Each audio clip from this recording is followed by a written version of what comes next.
Agora, analisar 3 questões da banca FGV. São 3 assuntos que despencam nas provas dessa banca. Então, se você está aí na reta final de preparação da EBSER, fica ligado nesse vídeo que tem dicas preciosas para você se dar bem nesse concurso. Meu nome é Breno Betfuer, eu sou o criador do perfil Odonto para Concurso, sou servidor público e doutorando em odontologia, estou aqui para te ajudar nessa missão de conquistar a sua aprovação. Vamos juntos? São 3 assuntos que eu separei para você revisar junto comigo, que eu tenho certeza que farão diferença no dia da sua prova. A gente começa falando sobre o Código de Ética Odontológico. A FGV ama esse tema, cai muito nas provas dessa banca. Então, vamos ler essa questão juntos.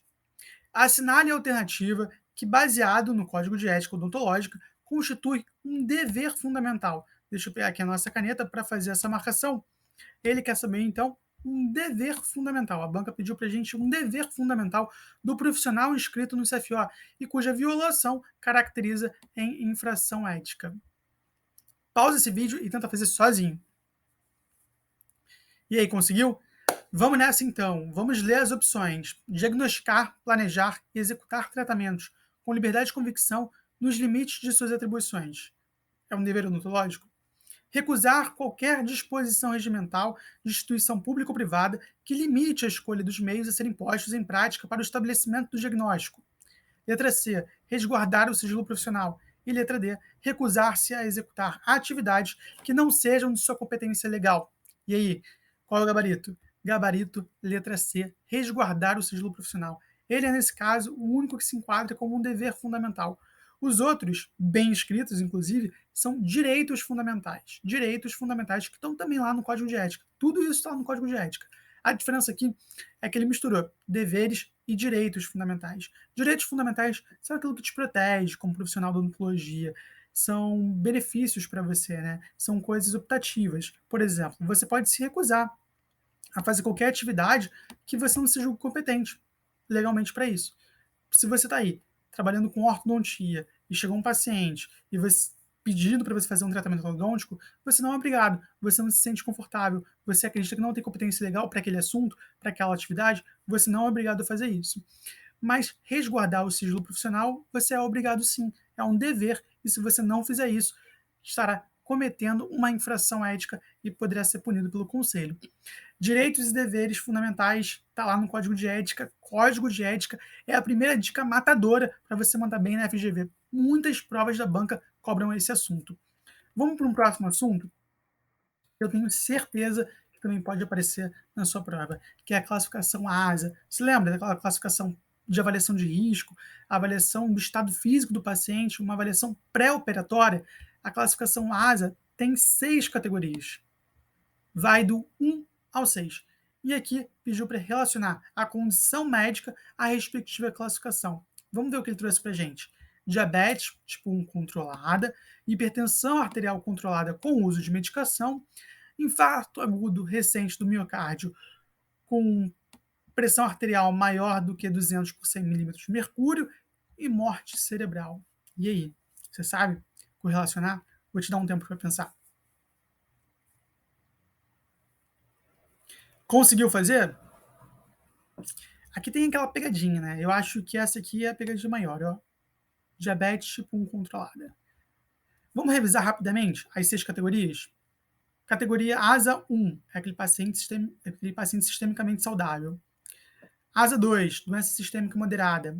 ASA 3, doença sistêmica severa, que limita a atividade. ASA 4, doença sistêmica severa com risco à vida. ASA 5, fase terminal, paciente que não vai sobreviver por mais de 24 horas. E ASA 6, morte cerebral. Então, já te digo que esse aqui, ó, o morte cerebral, é o ASA 6. Agora, há uma confusão muito grande quando a gente fala sobre diabetes. O diabético tipo 1, aquele que usa a insulina, aquele insulina dependente, ele é ASA 3, tá bom? ASA 3. O paciente hipertenso controlado com medicação, ASA 2. E o paciente que teve infarto agudo recente do miocárdio, com PA descontrolada, ele é aqui o nosso ASA 4. Tá bom? Ficou claro para você? Não ficou? Calma que eu vou te ajudar. Então, na nossa sequência, ficou a letra E. 1, 3, 4 e 2. Eu vou te trazer aqui 2 slides com as principais diferenças entre o ASA 2 e o ASA 3, que é isso que mais pega em provas de concurso público, porque as diferenças são um pouco sutis, assim. E aí a banca acaba explorando essas diferenças na hora de fazer a questão. Eu diria para você marcar, eu vou até buscar aqui a nossa caneta vermelha, eu diria para você marcar com bastante atenção que ASA 2 são pacientes nos 2 primeiros trimestres de gestação, tá bom? Paciente com hipertensão arterial controlada com medicação e o diabético tipo 2. Então, diabético tipo 2, ASA 2. Os primeiros 2 trimestres de gestação, ASA 2. Paciente hipertenso controlado, ASA 2. Vamos para o ASA 3 e perceber quais são as diferenças. Aqui a gente já tem paciente diabético tipo 1, que faz uso de insulina e que tem a doença controlada. O paciente que está no último trimestre da gestação e aquele paciente onde a hipertensão já não está tão controlada assim, tá vendo? Já está em valores maiores do que 160 por 95 milímetros de mercúrio. Fechou isso? ASA 2 e ASA 3. Guarda esses prints no coração, estão lá no Eduardo Dias de Andrade, um livro excelente e obrigatório para você que estuda para concurso público.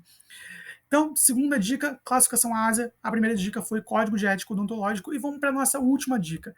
Esse assunto aqui, a FGV também gosta muito. Repete tanto, e já repetiu de tantas formas diferentes, e já repetiu inclusive em provas discursivas, porque dá bastante assunto, rende bastante assunto. A nova classificação das doenças periodontais é fundamental você reconhecer e você saber todos os critérios e detalhes dessa nova classificação, tá bom? Vamos à questão que caiu na prova de Caraguatatuba no ano passado. Pela atual classificação das doenças periodontais e periimplantares de 2018, a periodontite é classificada de acordo com o estágio e o grau da doença. Com relação à classificação dos graus da periodontite, analise as afirmativas a seguir.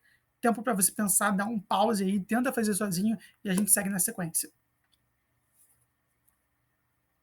Sabe a malandragem que eu achei dessa questão? É porque ela relacionou de forma correta o grau e a progressão. Então, o grau A, de fato, se trata de uma progressão lenta. O grau B, de fato, se trata de uma progressão moderada. E o grau C, de fato, se trata de uma progressão rápida da doença. Breno, então as 3 alternativas estão corretas? Calma, vamos com calma, porque a gente tem que analisar o resto. Mas eu achei isso uma maldade tremenda da banca, que já faria muita gente colocar a 1, a 2 e a 3 como corretas, mas isso não é verdade. Vamos ler com calma cada uma. O grau A se relaciona a uma progressão lenta, onde não há perda de inserção no acompanhamento por 5 anos. Então, não há perda de inserção. E os pacientes apresentam grande acúmulo de biofilme, mas pouca destruição periodontal. Isso aqui está completamente certo. Afirmativa 2. O grau B se refere a uma progressão moderada, com uma perda de inserção inferior a 2 milímetros em 5 anos de acompanhamento. E a destruição dos tecidos periodontais é condizente com os depósitos de biofilme. Mais uma alternativa correta. Vamos para a nossa terceira afirmativa. O grau C reflete uma progressão rápida da doença. Isso aqui está certo. Sendo a perda de inserção inferior ou igual a 2 milímetros. Aqui que errou. Eu vou até destacar para você com a nossa caneta vermelha. Aqui que errou com essa palavrinha. Não é inferior, é superior, é maior ou igual a 2 milímetros em um acompanhamento de 5 anos. E há uma destruição periodontal que extrapola o esperado devido à quantidade de biofilme acumulado. Essa parte aqui, ó, também está correta. O único erro dessa questão era que, ao invés de inferior, deveria ser superior ou igual a 2 milímetros. Ficou claro para você? Não ficou claro ainda? Vamos lá, nosso gabarito letra B. Eu vou deixar para você essa tabela. Essa tabela aqui você tem que guardar no coração. Tira um print e imprime isso o mais rápido possível, cola no seu caderno e vai olhando de tempo em tempo, porque isso com certeza pode cair na sua prova de concurso público. Na FGV, então, eu diria que é quase uma aposta certeira, sabe? É quase que um assunto obrigatório. Cai muito na prova da FGV a nova classificação das doenças periodontais. Fica de olho nisso. São 3 dicas matadoras para você mandar bem na EBSER. Código de ética odontológica, classificação ASA e a classificação das doenças periodontais. Gostou das 3 dicas? Então, olha, segue nosso perfil no Instagram que tem muito mais coisa lá. No Odonto para Concurso, conheça os nossos materiais. Você precisa saber sobre patologia oral, hein? Não esqueça disso. Você precisa saber sobre patologia oral. É um assunto também que despenca em provas de concurso. E lá, nesse material, a gente tem mais de 100 mapas mentais com as principais informações de cada patologia. Eu te espero numa próxima. Bom estudo para você. Até mais. Agora, analisar